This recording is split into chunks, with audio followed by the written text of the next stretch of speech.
65세의 한 어머니가 평생을 고생했습니다. 은퇴 후에야 비로소 자신을 위해 살 수 있을 거라 생각했죠. 하지만 15일간 여행을 마치고 집으로 돌아왔을 때 자신이 설정한 현관 비밀번호가 갑자기 작동하지 않는 것을 발견했습니다. 집은 그대로인데 마치 자신의 것이 아닌 것 같았어요. 젊었을 때 두 손으로 집을 사고 아들을 키웠지만 늙어서는 남들이 언젠가는 내줘야 할 사람 취급을 했습니다. 친정 식구의 체면과 이익이 눈앞에 닥쳤을 때 모두는 그녀가 며느리와 다투며 관계를 파탄낼 거라 예상했지만 그녀는 전혀 다른 선택을 했습니다. 눈물도 흘리지 않고 소란도 피우지 않았지만 모두의 입을 다물게 만든 그녀의 지혜로운 방법이 궁금하지 않으세요? 지금 바로 김민정 씨의 경험 속으로 들어가 보겠습니다. 많은 분들이 제 나이가 되면 종종 이렇게 말하곤 합니다. 집은 자식에게, 돈은 손주에게. 자신이 좀 손해보는 건 아무것도 아니다. 하지만 65세의 김민정은 반평생을 살아오며 깨달았습니다. 노년의 가장 어리석은 일은 자신을 남의 현금 인형으로 만드는 거라는 거려. 공립병원에서 40년간 근무한 간호과장 출신인 저는 월 5.6만 위안의 연금으로 여유롭게 살 수 있었습니다. 남편과 함께 1995년 1800만 위안을 들여 구입한 4침실 2거실 대형 아파트는 우리 부부의 피땀 어린 결실이었죠. 차 한 잔 마시며 책 읽는 평온한 노후를 꿈꿨지만 안타깝게도 남편은 10년 전 암으로 세상을 떠났습니다. 지금 이 집은 남편과의 추억으로 가득 차 있답니다. 지금까지 저와 함께 고생해온 외동아들 지웅이는 올해 32살입니다. 5년 전 결혼하며 독립했을 때 저는 3침실 2거실의 신혼집을 1100만 대만 달러에 마련해 주었습니다. 계약금, 인테리어, 가전제품까지 총 350만 달러를 지원했으니 어머니로서 할 일을 다 했다고 생각했죠. 웃긴 건 결혼한 지 1년도 안 되어 신혼부부가 엄마가 외로우실까 봐라며 임신한 아이를 배에 업고 제 대저택으로 돌아온 거예요.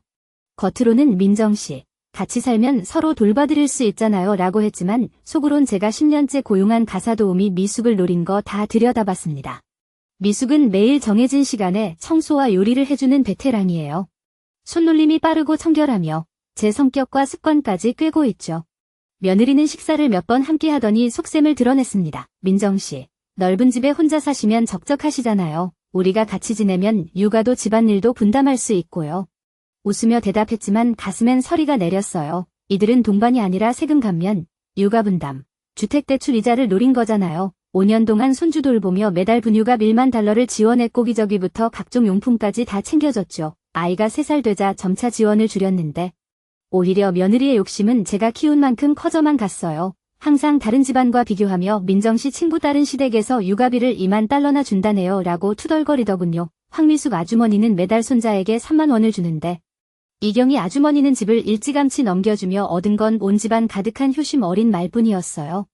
돌려들은 말을 보면 결국 한 가지 뜻이더군요. 돈을 내놓지 않고 집을 넘기지 않으면 좋은 시어머니로도 인정받을 수 없다는 거죠. 저는 양심의 거리낌 없이 웃어 보였어요.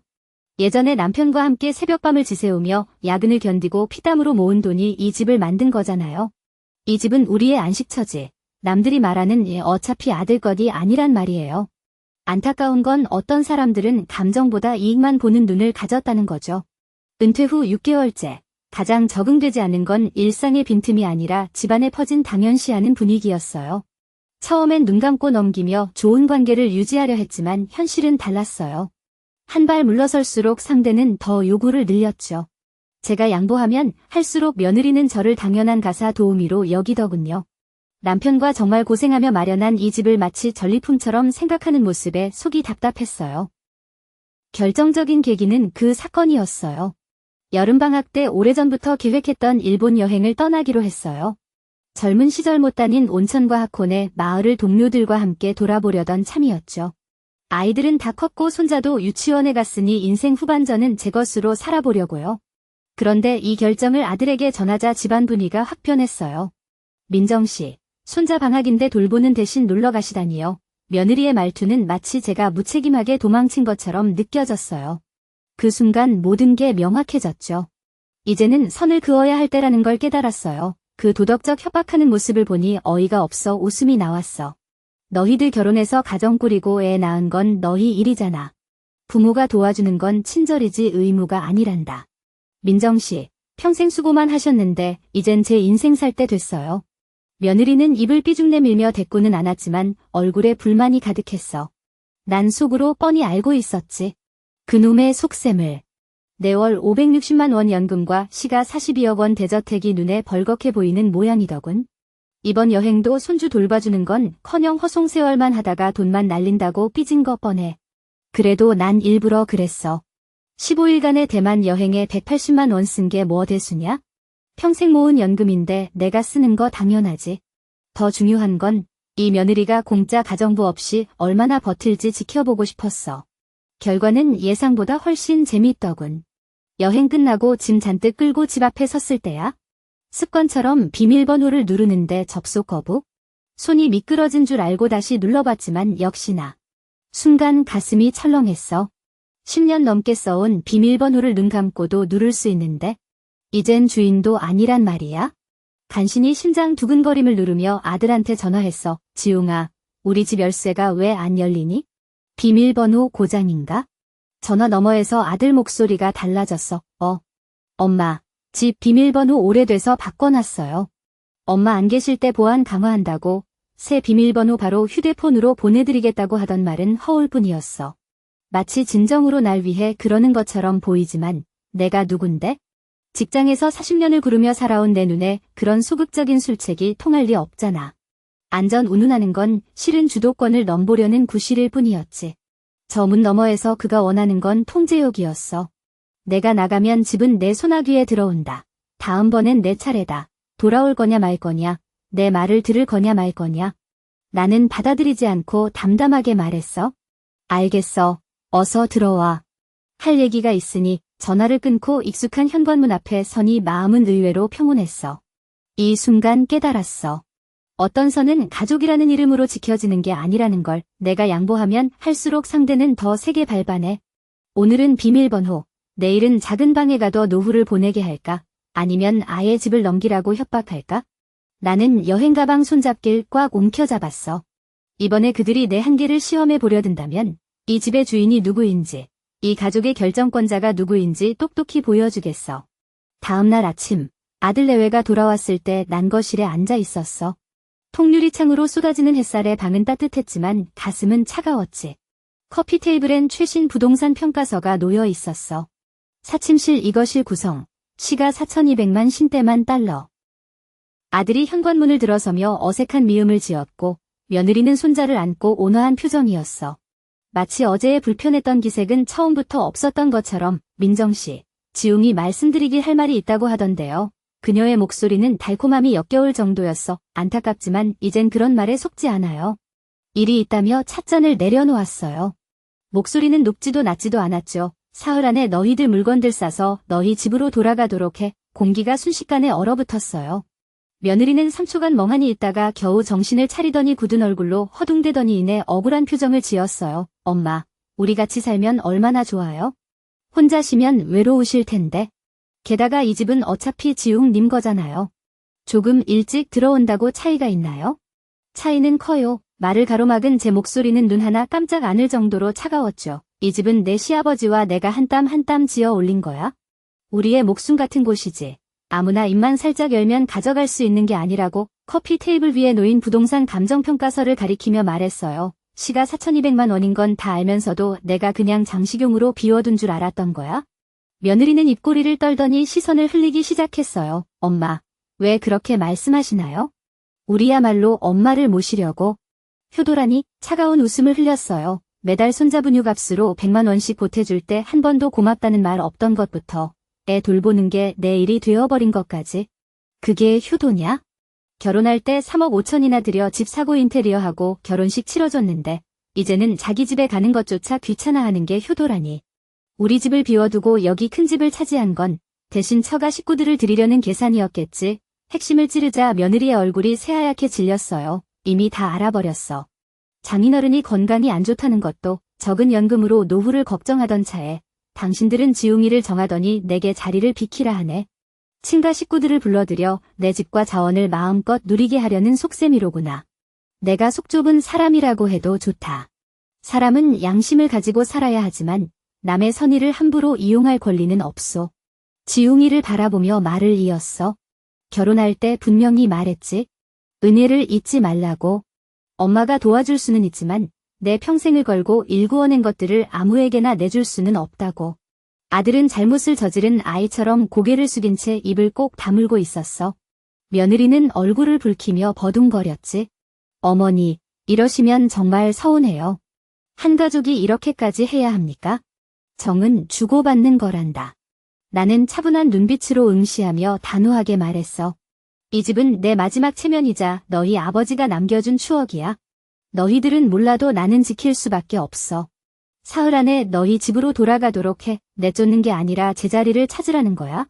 방문을 닫으며 들려오는 것은 죽은 듯한 정적뿐이었어. 아들의 한숨과 며느리의 중얼거림이 스민 공기를 가르더니 이번엔 더 이상 물러서지 않으리라 다짐했지. 지웅이는 묵묵히 짐을 꾸리기 시작했어. 입술을 깨물며 몇 번이고 말을 삼키던 그는 결국 아무 말도 건네지 못했어. 서랍장에서 나오는 소리만이 텅 빈 거실을 메웠지. 며느리가 오히려 잔재주를 부리며 끊임없이 소동을 일으키더군요. 어린 손자를 데리고 제 앞에서 고의로 애교를 부리다가도 금방 눈을 붉히며 부엌에서 그럴듯한 척 설거지를 하곤 했어요. 마치 제가 무정하고 혈육도 모르는 냉혈한 어른이라도 되는 것처럼요. 엄마, 우리 가족이 잘 지내고 있는데 이렇게 냉정하게 우리를 쫓아내시다니요. 지웅이는 어릴 때부터 순종적이고 착한 아이였잖아요. 이렇게 하시면 아이 마음을 너무 아프게 할 거예요. 게다가 이 집은 결국 지웅이와 손자에게 물려줄 텐데 왜 이렇게 깨끗하게 나누려고 하시는 거예요? 그의 모든 말에는 감정적 협박이 서려 있었지만 저는 이미 마음의 파장이 잔인물처럼 고요한 상태였어요. 말은 그럴듯하게 들릴 수 있고 주파는 튕겨도 좋지만 정을 내세우며 도리를 너무 가볍게 말하지 마세요. 고개를 들고 차분한 목소리로 말했어요. 집은 집이고 정은 정입니다. 섞어서 말하지 마시죠. 제가 그 사람 속내를 모르는 게 아니에요. 시집 온 후로 입으로는 예에 바르게 말하지만 속으로는 이 집을 저와 남편의 집이 아니라 자신의 전리품으로 여겼죠. 지난 몇 년간 이미 발판을 다져놓았어요.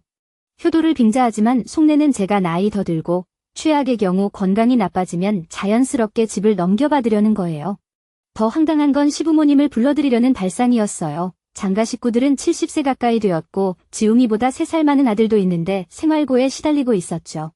낡고 비좁은 집에서 살다 보니 최근 건강도 악화되어 노후 문제가 걱정이던 참이었어요. 엄마 집이 넓으니 제 부모님을 모시고 오면 아이 돌봄도 도울 수 있을 거예요. 얼마나 당당한 이유인지. 하지만 제가 그렇게 어리석을 리 없죠. 세상에 그렇게 순수한 도움 따윈 없어요. 결국 효도라는 이름으로 자신의 이익을 챙기려는 속셈이었죠. 내 집을 그 집안 친척들의 양로원으로 만들다니. 나와 남편이 한 뼘 한 뼘 정성껏 지은 집이 언제부터 남의 손에 맡겨질 일이었나? 지웅이, 나는 아들을 바라보며 말했다. 이제 내도 가정을 꾸렸으니 주인으로서 책임감을 가져야지. 집과 재산은 부모가 자녀에게 물려주는 보험이지만 너희들이 당연히 요구할 수 있는 것은 아니란다. 이 집은 나와 내 아버지 평생의 피땀이다. 남들이 어차피 너희 거디라 말하는 그 순간부터 누구도 건드릴 수 없게 됐어. 지웅이가 붉어진 눈으로 고개를 들었다. 민정씨, 제가 잘못했어요. 앞으로 절대로 그러지 않을게요. 나는 고개만 끄덕일 뭐 별다른 말이 없었다. 남자라면 나약할 때도 있지만 시비를 가릴 줄은 알아야 했다. 그날 밤 지웅이가 살금살금 방문을 열고 들어왔다. 민정씨, 아내가 지나친 건 사실이에요. 제가 데리고 돌아갈 테니 너무 상심하지 마세요. 속으로 쌓였던 답답함이 조금 풀리는 것 같았다. 다음 날 오후, 이사 트럭이 단지에 도착했다. 아들은 묵묵히 짐을 싸고 있었고 며느리는 억울한 듯했지만 어쩔 수 없어 보였다. 문간에 서 있던 지웅이가 작은 목소리로 말했다. 민정씨, 손주 보고 싶으시면 언제든지 오세요. 가보겠다. 내가 웃으며 대답했다. 누굴 위해 아이 돌보러 가는 게 아니라 내 손주와 아들을 보러 가는 거야? 이 사건으로 완전히 틀어지진 않았지만 분명한 경계선이 생겼다. 소파에 앉아 그들의 뒷모습을 바라보니 묘한 해방감이 밀려왔다. 혈육은 혈육이고 집은 집이다. 절대 혼동해서는 안 될 일이었다. 자녀들이 집을 나간 지 사흘째 되는 날, 집안은 묘한 고요에 휩싸였습니다. 아침 햇살이 찻상에 내리쬐는 풍경을 보며 나는 고인이 된 남편이 가장 좋아하던 보이차를 우렸습니다. 차 향기가 방안을 가득 채우자 비로소 이 집은 본래의 모습을 찾은 듯했습니다. 깔끔함, 평온함, 자유로움이 차분히 스며들었죠. 가사도우미 아주머니가 초인종을 누르며 들어왔을 때 텅 빈 거실을 둘러보더니 환하게 웃었습니다. 민정씨, 이번엔 정말 과감하게 마음의 병을 말끔히 뽑아내신 것 같아요. 나는 고개를 끄덕였지만 속으로는 희열보다는 해방감이 밀려왔습니다. 사람 마음이라는 건 피부치 사이라는 두 글자로 양심을 바꿀 수 있는 게 아니라는 걸 조금만 일찍 깨달았더라면 이렇게까지 스스로를 옥죄는 일은 없었을 텐데요. 65세인 지금 나는 꽤 건강한 몸에 6억 원의 예금과 월 560만 원의 연금, 시가 42억 원의 주택을 보유하고 있습니다. 생계에 전혀 문제없는 이 모든 건 내 인생을 살기로 결심한 덕분이었죠. 예전에 나는 마음이 약해 아들이 내가 키운 자식이고 며느리가 계산적이지만 가족이며 손자는 내 혈육이라 여기며 눈 감아주던 게 많았습니다. 하지만 양보가 쌓일수록 상대방은 그것을 당연시하기 마련이죠. 이번 비밀번호 변경 사건은 사소한 일처럼 보이지만 실은 노쇠한 당신이 자리를 비켜야 한다는 무언의 선언이었습니다. 말로는 못하더라도 그들의 마음속은 환히 보였죠. 젊은 부부가 아기가 있어서라기보다는 모든 것을 당연시하는 태도 자체가 가장 큰 상처였습니다. 민정 씨는 더 이상 좋은 말만 하는 어머니, 남의 말에 휘둘리는 노인으로 살 수 없었습니다. 이번에 아이들을 집에서 내보내기로 결심한 건 미워서가 아니라 내 삶의 기준을 지키기 위해서였죠. 이 집은 남편이 남겨준 제 안식처지 다른 이들의 자원이 아닙니다. 연금은 40년간 피땀으로 번 제 안정장치지 남들이 마음대로 쓸 용돈이 아니에요. 지난밤 지웅이가 방문 앞에서 작은 목소리로 사과하던 모습이 떠올라 가슴이 먹먹해졌습니다. 그 아이가 나쁜 건 아니에요. 다만 상황에 휘둘리다 보니 본분을 잊은 거죠. 하지만 이번엔 남편의 부속품이 아닌 아들의 자리에서 결단을 내렸어요. 그걸로 충분합니다. 자식들의 효도를 바라지 않아요. 다만 부모의 재산과 집이 우리의 생명줄이지 어차피 내 거 될 것 이 아님을 깨달아주길 바랄 뿐이에요. 지금 제가 이 집에 머물 수 있는 건 혼자서 계단 오르내릴 수 있고 차를 우려내며 책 읽을 힘이 남아있기 때문이에요.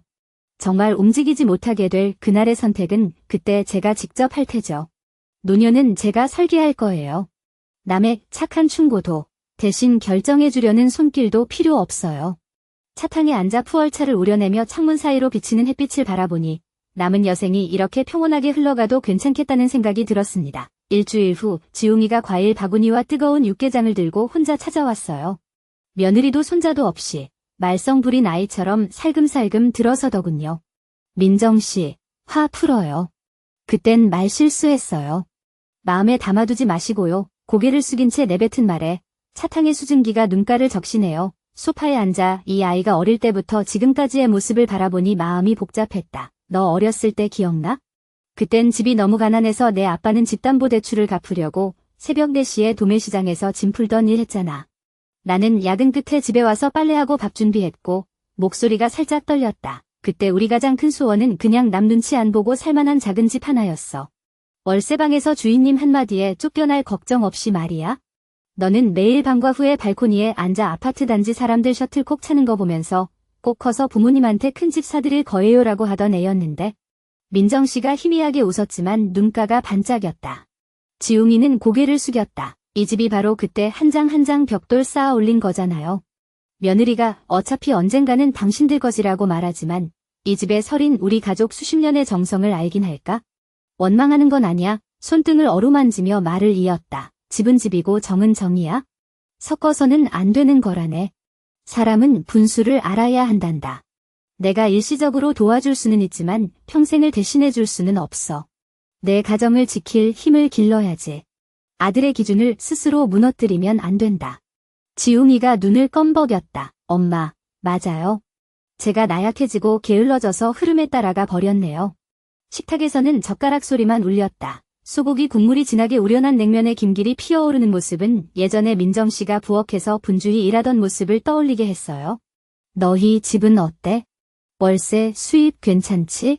아직도 돌아가기 아까워. 내가 무심코 던진 질문에 지웅이는 쓴웃음을 지었어요. 1년에 20-30만 원 받는 건 편하긴 한데 애가 그 동네에서 사는 게 체면이 안 선다네요. 역시 어머님 댁이 최고죠. 좋은 집안의 환경도 좋고 넓은 집에서 살아야 진짜 장가에 시집 온 기분이 나거든요. 하지만 안타깝게도 그는 진정한 집이란 벽돌로 만든 것이 아니라 마음으로 이루어진다는 걸 몰랐어요. 이 집도 새로 지으면 그저 내 벽일 뿐이야. 내 말에 지웅이는 고개를 끄덕이며 민정씨, 이젠 더 이상 제가 망나니 짓 안 하게 할게요 라 속삭였어요. 설거지를 도우려는 그의 서툰 손놀림을 보며 아들의 등골이 휘어져 보이더군요. 난 그를 원망하지 않아요. 가족이라는 이름 아래서 분수 있는 어른이 되는 법을 배우는 중이었을 뿐이죠. 하지만 이번 계기로 조금은 성장한 것 같았어요. 지웅이를 보내고 조용해진 집안에서 홀로 티룸에 앉았어요. 민정씨가 쓰시던 자사호를 정성껏 닦아내며 그녀의 온기 같은 게 전해지는 듯했어요. 평생을 자식과 가족 위해 살아온 제 인생이었죠. 젊은 날엔 뭐든 참고 양보했어요. 하지만 이제야 깨달았어요. 마지막 선을 지키지 않으면 아무리 피부치라도 서로를 잠식해버린다는 거요. 입력도 습관적으로 당신의 양보를 당연시하게 됩니다. 노년에 가장 두려운 것은 외로움이 아니라 남의 계산에 여생을 내맡기고도 스스로를 행복하다고 착각하는 것입니다. 인정도 있어야 하지만 기계도 있어야 하며 다투지 않는 것은 수양이고 지켜내는 것은 당당함입니다. 나는 혼자인 것도 외로움도 두렵지 않습니다. 남은 날들 동안 스스로를 타인의 부속물로 만드는 것이 무서울 뿐입니다. 이번 비밀번호 변경 소동은 표면적으로는 큰 문제처럼 보이지만 사실 내 인생에서 가장 중요한 각성의 계기가 되었습니다. 정신을 차린 후 집도 내 것이고 돈도 내 것이며 날마다의 삶도 내 것이 되었습니다. 더 이상 누구의 눈치도 보지 않고 가족이라는 이름으로 스스로를 억압하며 참지 않습니다. 내 노년은 내가 주인입니다. 효심은 집이나 돈으로 바꿀 수 있는 게 아닙니다. 진정한 효심은 존중과 예의이며 부모의 피땀을 탐내지 않는 품위입니다. 차를 바라보며 마음이 따뜻해집니다. 여보, 안심하세요. 이 집은 끝까지 지킬 거고 이 삶은 제대로 살아갈 겁니다. 누군가는 늘 집은 자손을 위해 남기는 것이라며 노인은 결국 물러나야 한다고 말하지만 막상 그날이 오니 지켜내는 것보다 소중한 건 없음을 깨닫습니다. 작은 비밀번호 변경 하나에 얼마나 많은 속내가 숨어 있는지. 집은 노년의 최후의 보루지만 정과 이익이 뒤섞일 때 경계를 지켜야 할까요? 한 발 물러서는 것은 관용이지만 너무 많이 양보하면 당신의 권리마저 빼앗깁니다. 만약 여러분이라면 며느리가 몰래 현관 비밀번호를 바꾼다면 어떻게 하시겠습니까? 오미일처럼 단호하게 이사를 요구하며 자신의 노년을 지킬까요? 아니면 마음이 약해 양보하며 참을까요? 주변에 비슷한 상황을 겪고 계신 분들이 있나요? 만년에 이르러 어떻게 적절히 친정과의 관계를 조절해야 할까요? 이 고비를 함께 헤쳐나가는 방법을 이야기해봅시다.